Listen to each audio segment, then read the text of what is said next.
The format for this evening begins with a presentation by Pearson, co-founder and CEO of High Road Communications. After the presentation, there will be a 15-minute question and answer session. We'll then conclude with a 30-minute connecting activity designed to help you build relationships and meet some of the incredible women in this room. So let's get started. I'd like to thank our sponsors for their continued support and their presence tonight.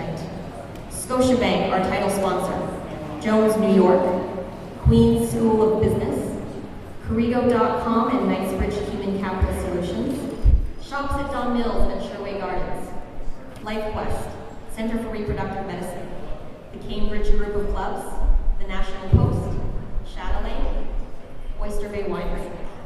They have provided some great door prizes for you to win today. From Jones, New York, 5 gift certificates redeemable at Teeth for the Easy Care White Shirt. From Queen's School of Business, a suite of business accessories. From Knightsbridge, you may fill out a Corrigo ballot for a chance to win one of 3 prizes. A 1-year membership, 1-year premium membership, or 2 2-month premium memberships are also available to be won. From the Cambridge Group of Clubs, you may win one of 3 prizes. A 1-month membership to the Adelaide Club, a private yoga session, breakfast at Stratus Restaurant. From the National Post and National Post swag bag. From Scotiabank, 2 prizes, a $50 iTunes gift card, or a ultra-warm vest from North End Techno Series. From LifeQuest, a Feel Healthy, Stay Balanced spa package from Toronto's exclusive Elmwood Spa. From Women of Influence, a Women of Influence membership, including a subscription to our magazine. If you didn't have a chance to fill out your business card or put one of your business cards in the bowls, or fill out the ballots in your registration portfolio, a Women of Influence representative will be around later this evening to collect them.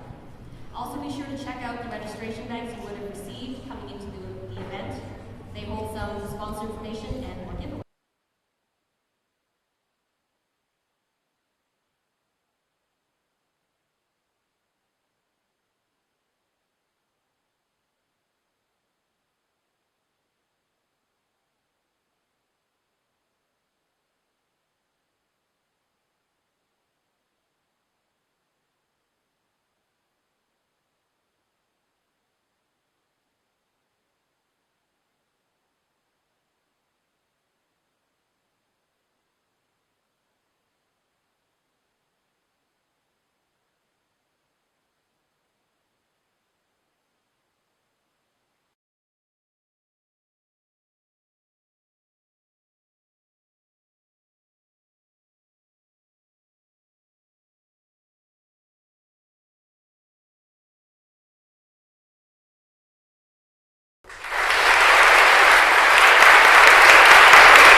move into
Let me tell you a story that I think illustrates this point really well.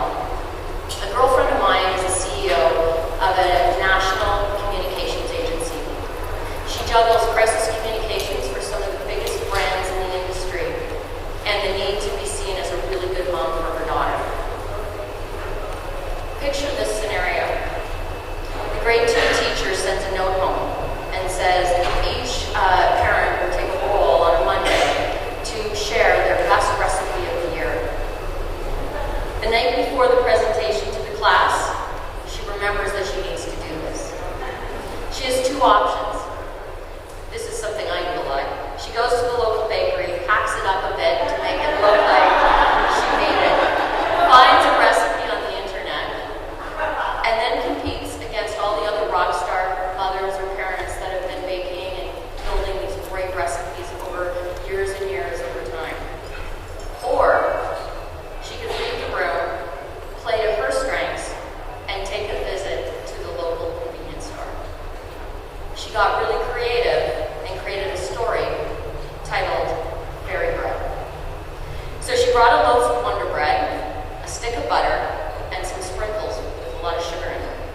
The next morning she walked into that classroom and told a story about the power of fairy dust. She handed out the Wonder Bread, had them put some butter on it, and sprinkle with the different colored sugar and sprinkles that she brought in. She gave them cutouts to inspire them to make it into different fairy characters. At the end of the year, the fairy bread was rated by the second grade class as the #1 recipe of the year. So the idea though is to think about, don't try to compete against what you think you need to be, or what others are doing, or what the people who are looking to aspire to that next job are doing. Think about what your strengths are. Be creative, take a risk, and sometimes your Wonder Bread is not the end of the world. Often, it will mean being highly creative, taking risks, creating a persona, if done right, will leave the lasting impression that you really want with your key audiences. The second one is about really immediately forgetting that you're a Canadian and a woman. I know that might sound a little counterintuitive in this room, but if we think about it, Canadians by nature are shy. We're very, very hesitant to talk about ourselves and how great we are. Add the female gene, and we don't have a hope in hell of being seen as a leader. I can't tell you how many times I hear from a lot of the women that I work with, I don't need to promote myself. I'm great at what I do. People will just see it. It doesn't feel right. It almost feels like a dirty word to be out there self-promoting. But as someone who's been there and in the business world, maybe a lot longer than a lot of the 25 to 35-year-olds in this room, that is a very naive assumption. Because men are doing it every single day. I work in communications and I've been doing it for a long time. And when I meet with male executives or male CEOs, the first thing they say to me is, how can you help me with my personal brand? We sit down and talk of the hour, 2-hour meeting, 80% of the time about them, their strengths, what they bring to the table, how good they are, and all the places that they want to be showcased and profiled, because at the end of the day, they want this job or that job, and they're actively going after it. What do you think happens when I talk to women? They say, how can I help to promote my team? It's all about team, it's not about me. God forbid it's about me, because at the end of the day, it's the team that makes us great. So let me give you an example. I don't know how many of you followed Julie Dixon a few years ago. So she was the federal superintendent for a financial institution.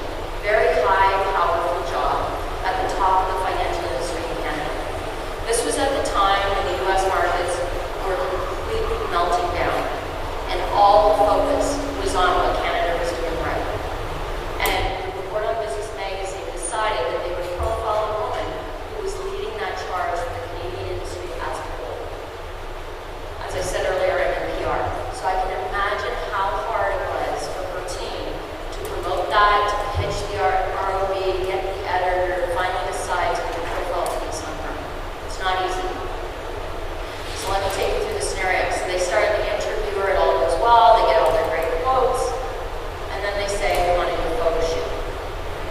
what does she say?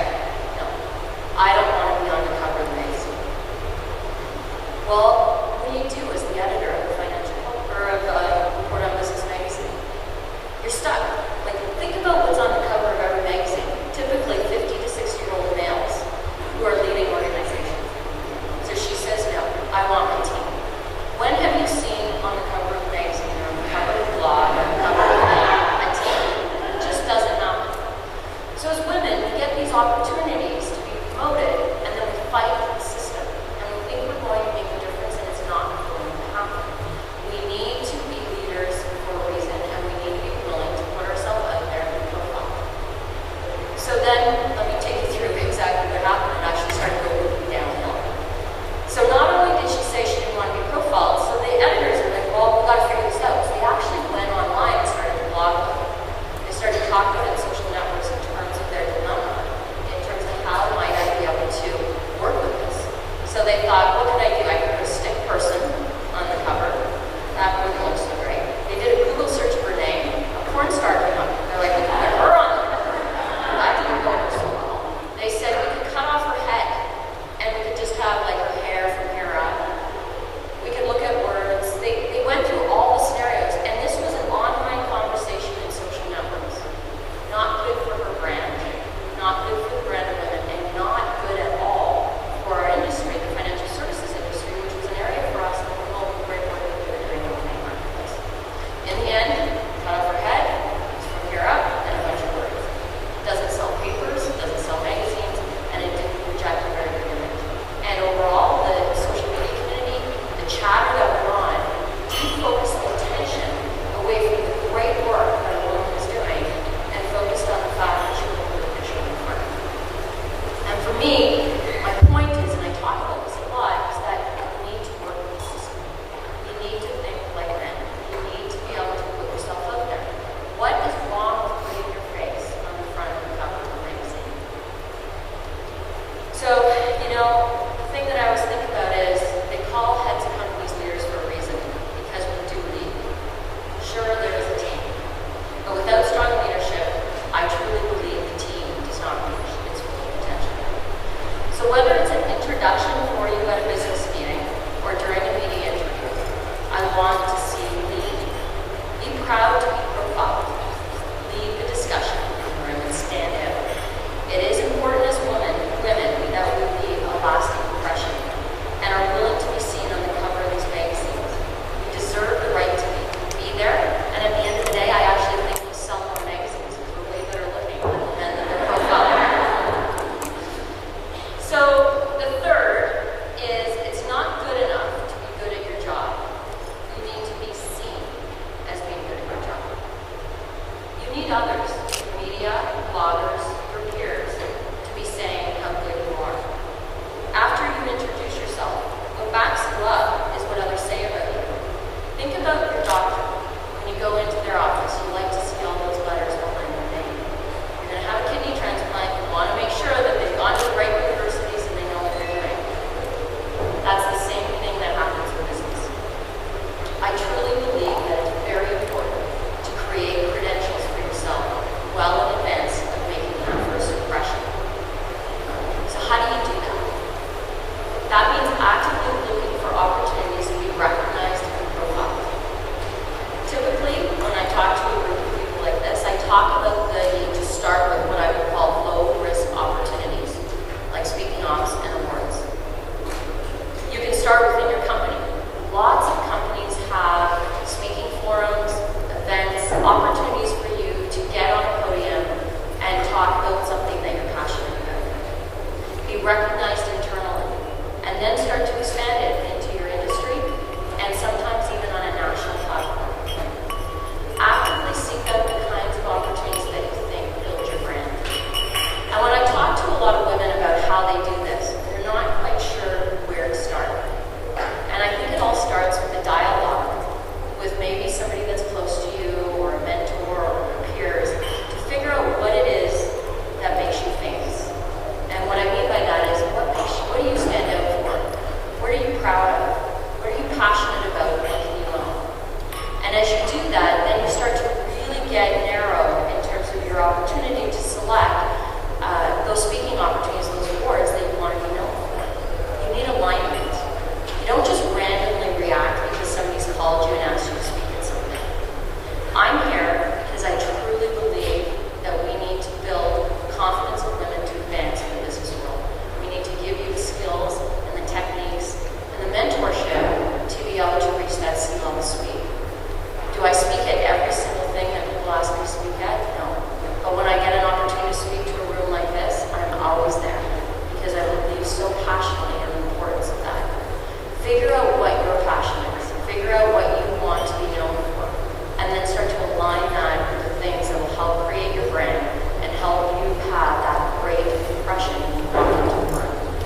somebody else besides yourself in terms of what you can do. Then, the next step is more uncontrolled. So I talked about the less risky opportunities, which are those because they're controlled, they're one way, right? I control what I'm going to say today because I'm standing up here and I'm delivering a presentation. The uncontrolled is when you start getting involved in the social media world or when you start doing media interviews. Those are where you really start to get the recognition. So what I recommend is start slow, do the less risky opportunities. And once you're feeling more comfortable, start to look at getting out into the industry and being positioned as a thought leader. Figure out what it is that you have a point of view on that a reporter may care about. And you can start with small trade magazines that maybe cover your industry, or online blogs or social media communities where people care about what you have to say. And then work your way up. But the main takeaway is this is not a one-year sort of goal. Creating a great impression and a reputation over time takes time. It needs to be fed, and you need to look at what that long-term strategy is. So start small, build, get more comfortable, and then go into some of those more risky sort of media interview type environments where you have a little less control than you would standing up here today. The fourth is that our world is social. First impressions are often formed weeks, often months and years before you even get on the stage. So I was talking to the organizers when I came in today, and they were all happy about the column that I wrote in the Globe and Mail today about the speaking opportunity. But what I thought was really interesting was that as I was preparing for today, it was all about how to make a first impression. But who was blogging? Who's the woman that was tweeting like crazy in here for the last month? There you go. So, what's your name?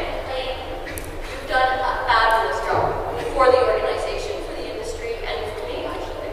And what I mean by that is that you started tweeting 2 months ago, maybe 6 weeks ago, about this event. And you've been sending them out, they're coming in my BlackBerry every 2 days. But what that meant was that a lot of you, if you followed those tweets, or people in the industry who saw that, was that they already formed an impression of me before I stood on the stage today. And so what I wrote about the Globe is that I think as business leaders we need to start shifting our focus. You focus a lot on the speech, the presentation, the book, everything about walking into that room. But what's happening with social media is that all of those perceptions and impressions of us as leaders are being developed way in advance of us walking into that room. And so we need to start to shift the balance more towards how do we create a platform for that before we get there. And I work with a lot of executives and a lot of brand managers and different people in business, and they don't blog, or they don't have they don't tweet, they don't have a Twitter account, they're not on Facebook. And the problem is that if you're coming to these types of things and you don't have your own platform to build on, there's no value in terms of what's being done. If the tweeting was happening on my behalf but they had nothing to link to, it wouldn't help to build my profile. Where the value came in was that I write a column in the Globe and Mail every week, so there were a lot of links to that and things that I've written about women entrepreneurs and what they've been doing in the world. I tweet a lot, so some of the things that I've been talking about were linked. There's a blog going on my Facebook site, so a lot of what I've been doing with the social media community became a platform for women of influence to be able to drive a broader message in the marketplace.